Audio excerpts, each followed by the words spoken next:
Assalaamu calaykum daawadayaasha aragtisan ku soo dhawaada xog la yaab leh. Waa kuma ninkii ugu horreeyay dunida maanta ee uur yeesha yaase caloosha u buuxiyay mise dhalay ubad. Warbixin xiiso leh.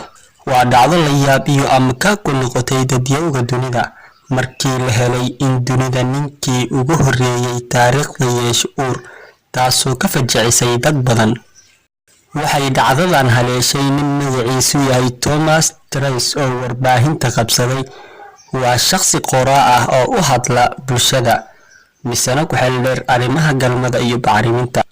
Thomas sanadkii 2002 ayuu isku sameeyay qalliin, balse sanadkii 2007 ayay ahayd markii uu yeeshay uur ama calool kuusan, iyadoo xilligaa lagu magac daray The Pregnant Man, ninkii uurka lahaa.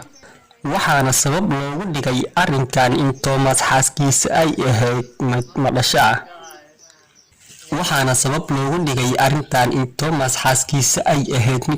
ah. Oo aan u badqaadi karin, sidaa awgeedna isdhaafsadeen shahwadii.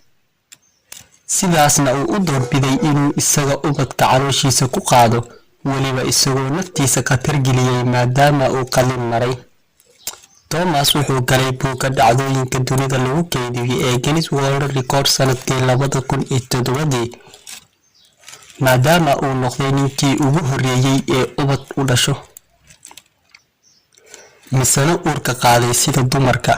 Waxayna noqotay arrin naadir ah oo ka yaabisay adduun weynaha. Sideed u aragtaa dhacdadan?